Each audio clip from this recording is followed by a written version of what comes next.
날 함께 사도행전을 공부합니다. 오늘은 사도행전 5장 아나니아와 삽비라에 대한 내용을 또 공부하게 됩니다. 하나님을 속였던 아나니아와 삽비라, 또 성령 충만한 사도들이 표적과 기사를 행하는 내용들, 또 사도들이 투옥이 되고 공회 앞에 서게 되는 모습들, 또 그 공회 앞에서 베드로가 담대히 증언하는 이야기들, 그 이후에 또 풀려나는 그 상황들에 대한 내용들을 소개해 주고 있습니다. 제가 조금 입이 해져서 발음이 분명치 않을 수 있습니다. 이해해 주시기를 바랍니다. 본장에 기록되어 있는 비극적인 사건에 대해 설명하라. 오늘 이 사도행전 5장은 성령이 충만하던 초대교회 내에서 성령을 기만한 죄로 인하여 아나니아와 삽비라가 급사한 충격적이고 비극적인 사건이 기록되어 있습니다. 성령을 기만한, 하나님을 기만한 죄로 인하여 아나니아와 삽비라가 죽게 되죠. 이 비극적인 사건은 아나니아와 삽비라가 바나바와 같은 존경과 관심을 받으려는 허영심 때문에 소유를 팔았다가 사단의 유혹에 넘어가 온전한 헌금을 드리지 않고 성령을 속인 죄에서 비롯이 됩니다. 당시 바나바라고는 우리가 바울과 바나바는 그 바나바인데요. 이 바나바가 존경을 받게 되어집니다. 자기 있는 것을 다 팔아서 그 당시는 초기 교회, 초대교회였기 때문에 같이 이렇게 함께하는 그런 생활을 하다 보니까 돈이 필요했고 그 일을 잘 감당하면서 이 바나바가 존경을 받게 되어졌죠. 그러니까 주변에 있는 사람들도 바나바 같은 사람이 됐으면 좋겠다, 이런 마음이 갔죠. 이 아나니아와 삽비라도 그런 상황에 있었는데 막상 팔고 나다 보니까 돈이 생겼어요. 그러니까 사단의 유혹에 넘어가게 됐고 온전한 헌금을 드리지 않으므로 말미암아 성령을 속인 죄에 빠지게 됩니다.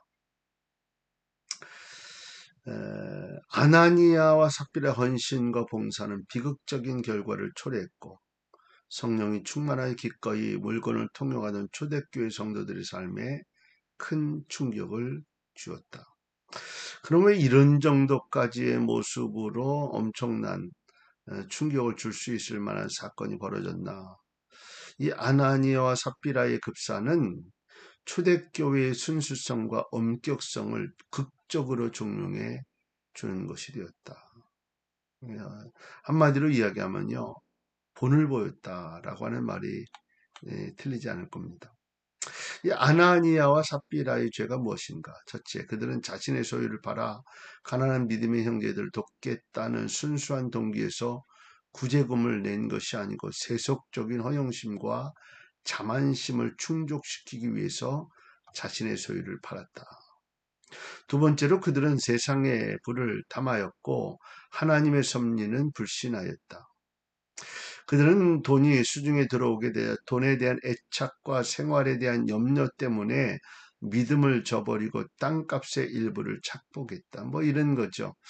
이것도 큰 돈이긴 한데, 이만큼의 모습으로 들여서 이 정도만 돼도 또 괜찮지 않는가, 이런 마음들. 또 내가 이거 다 드리고 나면 어떻게 생활하나, 뭐 이런 생각들로 말미암아 땅값의 일부를 착복하게 되어집니다. 반은 드리고 반은 숨기죠. 그들은 공모하여 사도들을 속여 땅값 전부를 가져왔다고 말했는데 이것은 사도뿐만 아니라 성령과 하나님의 몸된 교회를 기만한 죄였다. 이와 같이 아나니아와 삽비라 부부는 인간적인 욕심으로 일을 하다가 성령을 기만하는 죄를 범하게 되었고 결국에는 하나님의 저주를 받아 급사하는 결과를 초래하게 됩니다. 아나니아와 삽비라는 어떤 인물이었는가? 아나니아라는 이름은 유대인들 간에 흔히 쓰는 이름으로 여호와의 은총이다라고 하는 뜻이 있고요. 그리고 삽비라는 여기에서만 나타나는 이름으로 시브리어 사피르, 청옥, 아름답다라고 하는 그런 뜻을 가지고 있습니다. 그들은 부부였고 둘 다 초대교회 일원으로 교회에 구제금을 기부하는 데는 동의했다. 이 정도까지 했으면 잘했다라고 이야기할 수 있죠.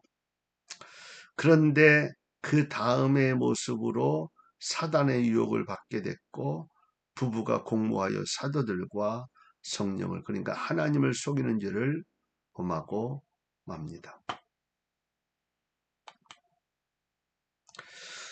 그들은 상대방의 그릇된 생각을 책망하고 바로 잡아주기보다는 서로 동조하여 죄의 길로 향했던 어리석은 부부였다. 한 사람이 그래서 신앙적인 사람이 있어야 돼.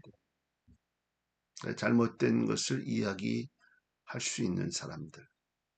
결국 이 부부의 이름은 아름답고 거룩했지만 물질의 눈이 어두워 그들은 사단의 유혹에 빠지고 그들의 귀한 이름과 정반대되는 일을 저지르고 맙니다.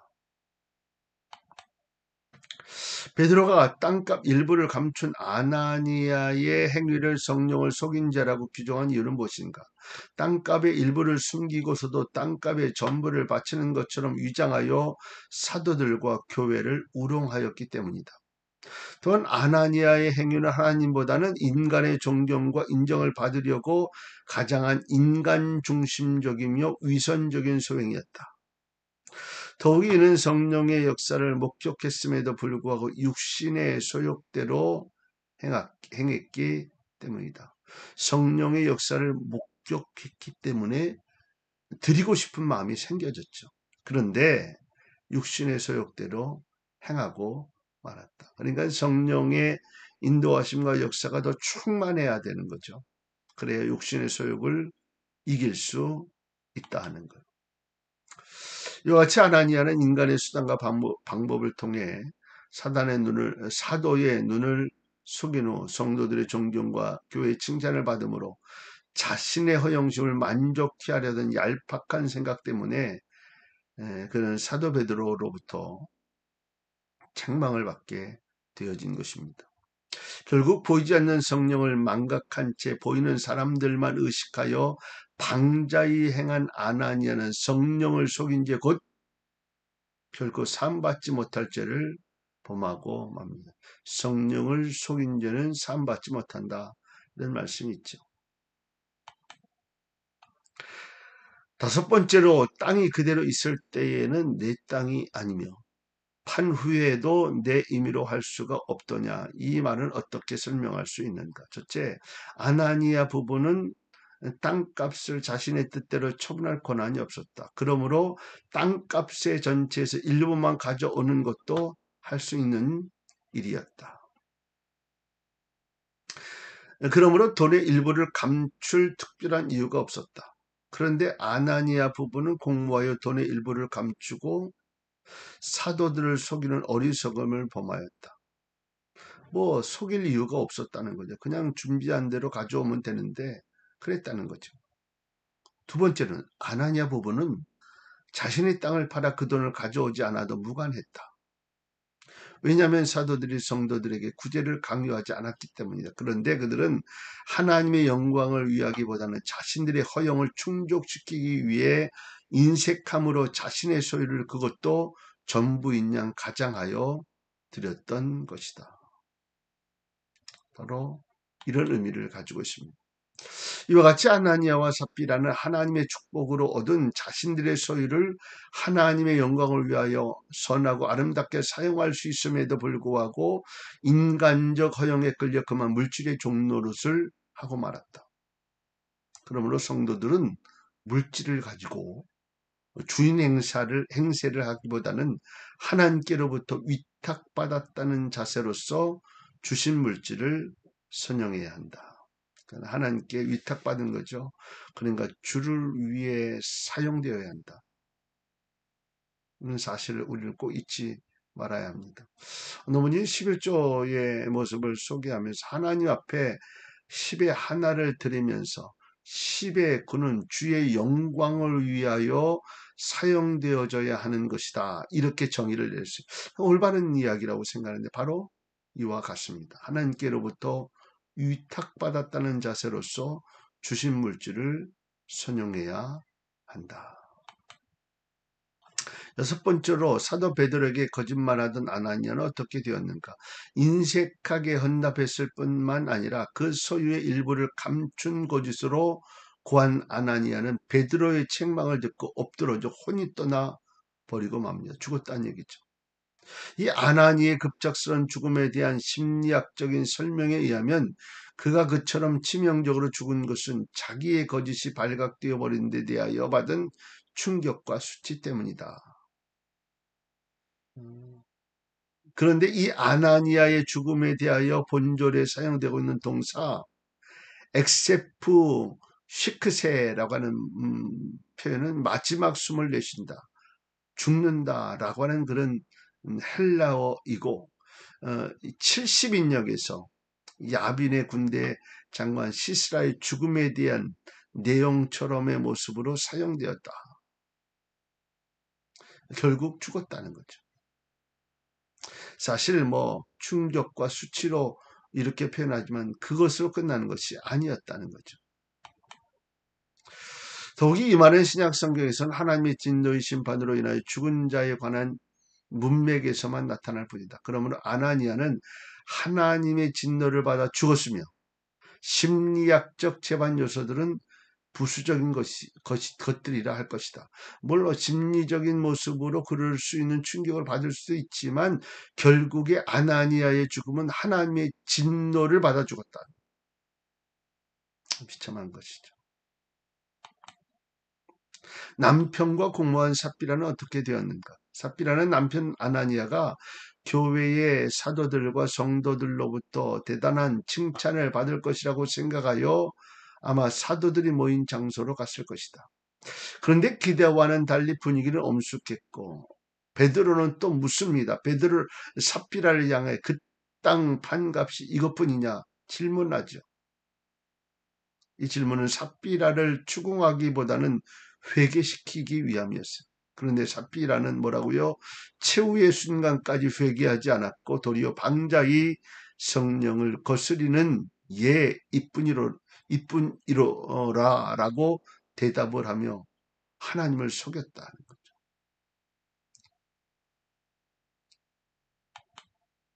결국 삽비라는 아나니아와 그 모의에 있어서 하나가 되었던 것처럼 심판에 있어서도 남편과 동일한 급사를 당하게 되고 맙니다.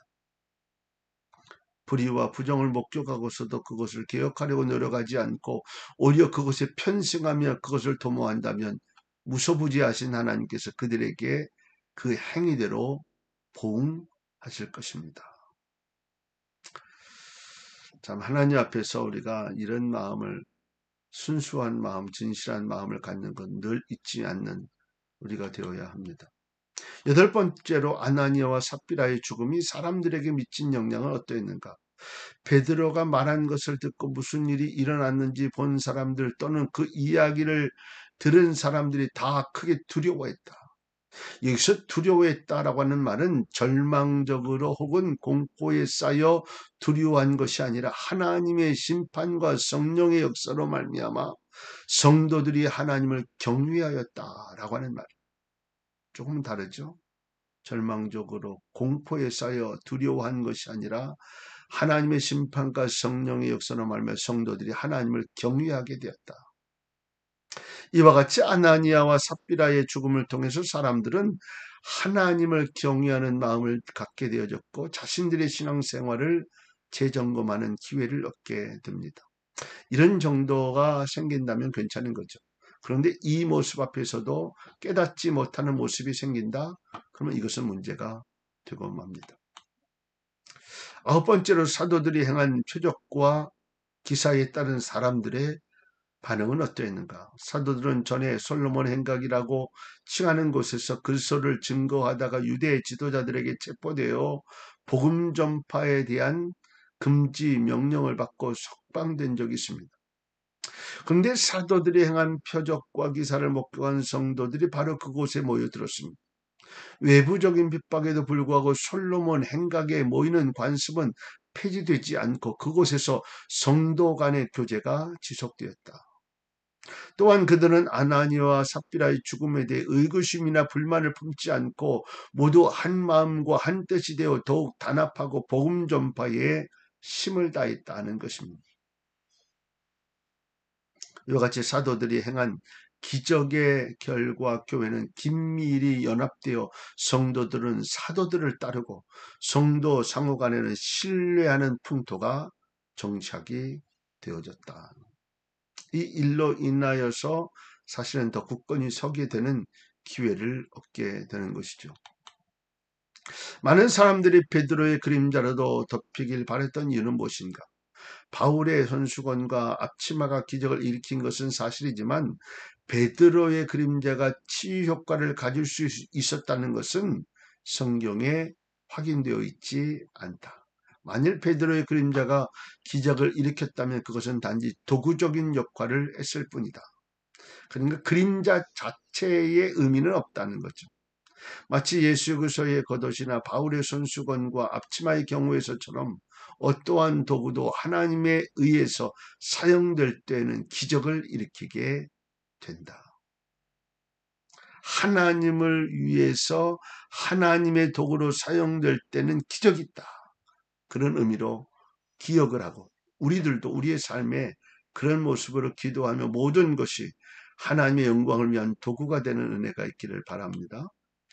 11번째로 사도들에 의해 이적이 행해지고 성도의 수가 급증하는 등 성령의 역사가 활발히 전개되었을 때 받은 두 번째의 박해를 설명하라.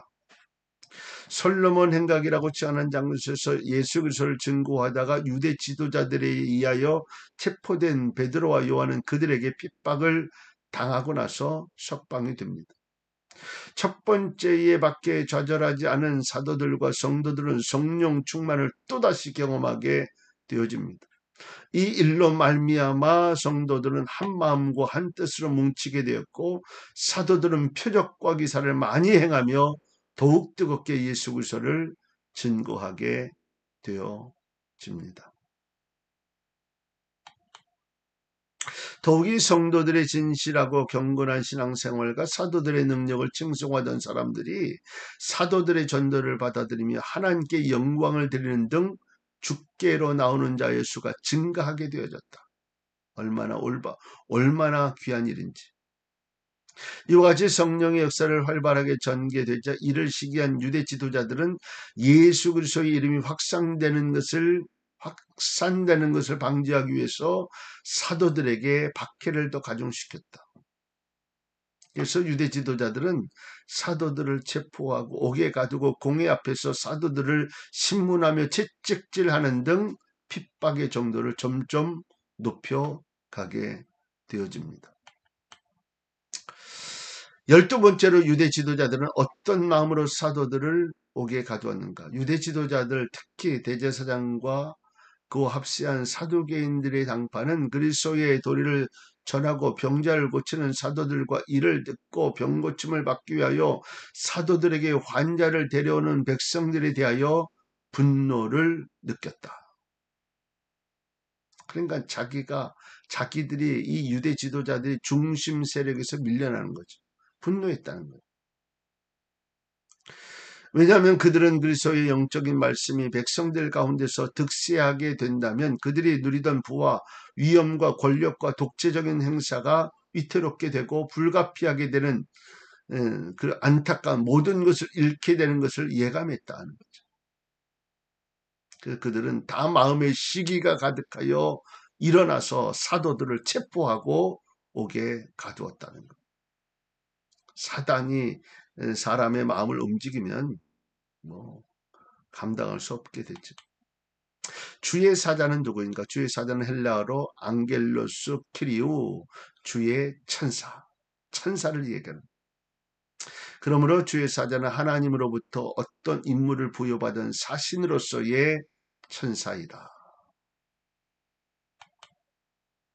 왜 주의 사자가 밤에 옥문을 열고 사도들을 구출시켰는가? 주의 사자는 사도들이 하나님의 보호 아래 있음을 증명해 보이므로 그들이 용기를 얻고 임박한 고난에 담대히 대처할 수 있도록 하기 위해서였다. 또한 사도들을 초자연적인 방법으로 구출시키므로 유대 지도자들과 관원들이 하나님의 종들을 박해하고 있음을 깨닫게 하기 위해서였다. 그리고 유대인들에게 그들 자신이 모든 사람을 위한 구원의 복음을 방해하고 살아서 역사하시는 하나님에게 대적하고 있음을 보여주기 위해서였다. 네 번째로 결국 주의 사자가 밤에 옥문을 열고 사도들을 구출시킨 이유는 하나님이 그들과 항상 함께 하신다는 사실을 보여주기 위해서였다. 아울러 유대 지도자들에게 자신의 행위를 깨닫고 회개할 기회도 주셨다. 그런데 깨닫지 못하면 안타까운 일이죠. 하나님이 이런 기적 같은 일들로 인하여서 하나님이 일을 하셨다라고 하는 것을 사도들에게 깨닫게 하시기 위해서였어요. 15번째로 주의 사자로부터 사도들에게 주어진 명령은 무엇이었는가? 첫째, 가서 성전에 서서 말하는 것이었다. 종교적인 장소에서 모든 사람들이 들을 수 있도록 전하며 담대하고 결단력 있게 외치라라고 하는 말이다. 둘째, 생명의 말씀을 증거하라고 지시하였다. 즉 저를 믿는 자마다 멸망치 않고 영생을 얻게 하는 복음을 증거하라라고 하는 그런 의미다. 세 번째는 백성에게 말하는 것이었다. 당시 군왕이나 관원들이 복음을 경멸한 반면 백성들은 사도들의 가르침을 기뻐하며 사모하였기 때문에 주의 사자는 사도들을 향해 백성에게 증거하라라고 지시하신 것입니다. 이와 같이 주어진 명령을 사도들은 기꺼이 순종하여 추록 후에 바로 성전에 들어가서 복음을 전하게 되어집니다. 16번째로 성전 맡은 자와 관원들이 추록한 사도들을 다시 체포했을 때 강제로 못한 이유는 무엇인가? 사도들을 다시 체포했을 때 강제로 못한 이유. 그들은 사도들에게 폭력을 사용하지 않고 데려왔는데 그곳이 거룩한 장소고 성전이었기 때문이었다. 그러나 무엇보다도 그들이 폭력을 쓰지 않은 이유는 백성들이 돌로 칠까 두려워했기 때문입니다. 세 번째로 그들은 많은 표적과 기사를 행하고 병든 자를 고쳐준 사도들을 강압적인 방법으로 체포할 경우 사도들을 존경하는 많은 무리들로부터 심한 반발을 받을지도 모른다라고 생각했기 때문이다. 백성들이 그걸 보면서 자기들을 내칠까 하는 그런 마음이 있었다는 거죠. 이와 같이 성전 맡은 자와 관원들은 하나님의 말씀과 능력을 경외하기보다는 눈에 보이는 대중의 여론을 두려워했다. 여러분, 우리는 이런 삶을 사는 것이 아니고 하나님을 두려워할 수 있는, 경외할 수 있는 그런 삶을 살아가야 한다는 사실을 꼭 잊지 않기를 바랍니다. 17번째로 공회 앞에 선 사도들에게 대제사장이 신문한 내용은 무엇이었는가? 먼저 대제사장은 사도들을 다시 체포한 이유를 밝히고 있습니다. 즉 공회에서 이 이름으로 사람을 가르치지 말라고 언급하였을 때 사도들이 주어진 명령과 금지 조항에 복종하지 않았기 때문이다. 너희들은 우리한테 안 한다고 했는데 너희들이 와서 어떻게 그렇게 할 수 있어? 뭐 이런 표현을 이야기하는 거죠. 그리고 대제사장은 너희가 너희 가르침을 예루살렘에 가득하게 하여 백성들의 안녕과 사회 질서를 혼란시킨다고 했습니다. 어떤 분란을 일으키는 시초가 되었다. 이렇게 생각하는 것이죠. 더욱이 대제사장은 예수를 죽이는데 열광적이었으며 그 피를 우리와 우리 자손에게 돌릴지어다 라고 담대하게 외치면서도 사도들이 예수를 죽인 책임을 우리에게 돌려 정지함으로써 백성들을 선동하고 반란을 획책하려는 그런 의문을 가질 수 있게 한 것이죠. 네 번째로 대제사장은 자신의 이권을 옹호하기 위해 그럴듯한 명분을 내세워 사도들을 신문했다. 자기들의 유익을 위해서. 18번째로 대제사장의 문책에 대하여 사도들은 어떻게 답변하였는가? 대제사장의 문책에 대해 사도들의 답변은 세 가지 내용으로 되어 있죠. 첫째, 그들은 자신들이 사내들인 공회가 아무리 권위가 있고 존엄하다 하여도 공회 명령에 불복종한 타당한 이유가 있음을 밝혔다. 그 이유는 사람보다 하나님께 순종하는 것이 마땅하다.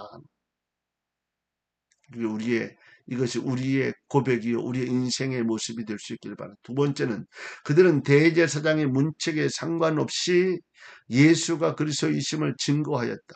즉 예수는 유대인들에 의해 죽임을 당했지만 하나님은 그를 살리시고 이스라엘로 회개케 하사 죄 사함을 얻게 하시려고 그를 오른손으로 높이사 임금과 구주로 삼으셨음을 증거하고 있습니다. 세 번째는 그들은 이 일곱 예수의 죽음과 부활 그리고 승천에 대한 증인임을 선언함과 동시에 하나님이 자신에게 순종하는 사람들에게 주신 성령도 증인임을 선언하고 계시는 겁니다. 그러니까 한마디로 이야기하면 당당했다라고, 담대했다. 하나님을 바라보면서 하나님을 의지하면서 하나님만 나타나기를 원할 때 우리는 담대해질 수 있다. 이 사실 꼭 잊지 않기를 바랍니다. 19번째로 격분한 유대 지도자에게 가말리엘은 무슨 말로 충고하였는가? 바리새인 가말리엘, 가말리엘 잘 기억되죠? 사도 바울의 그 스승이었다는 거예요. 교법사, 율법을 가르치고 해석하는 자로서 예수보다 조금 전 시대에 살았던 랍비 힐렐의 전통을 이어받은 학자였다. 가말리엘이 그랬다는 거죠. 또 한 그는 사도 바울의 스승이었으며 모든 백성으로부터 존경을 받는 자였다. 먼저 그는 이 사람들에 대하여 어떻게 하라는 것을 조심하라는 말을 통해서 격분한 유대 지도자들에게 자제를 촉구하고 있습니다. 20번 드다와 갈릴리 유다에 대해 간단히 설명하라. AD 1세기와 그 이후에도 메시아임을 표방하는 자들이 스스로 일어나 잠시 흥황하다가 사라진 적이 있었다. 그리스도께서도 이러한 거짓 메시아의 출현에 대해 경고하고 계시는 겁니다. 드다에 대한 역사적 기록은 전혀 찾아볼 수 없지만 아마 위에 언급한 자들 중에 하나였을 것이다. 그리고 교회사가 요세푸스의 기록과 본조를 살펴볼 때 갈릴리 유다는 AD 6년 7년경 전국적으로 호족할 때 로마 정부에 대하여 반감을 가지고 반란을 일으켰다가 로마군에 의해 처형당한 사람이었을 것이다.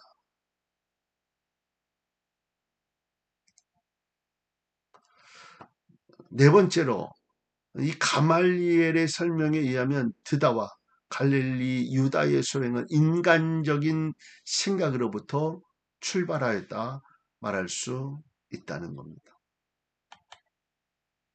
자, 가말리엘의 충고를 듣고 유대 지도자들은 사도들을 어떻게 했는가?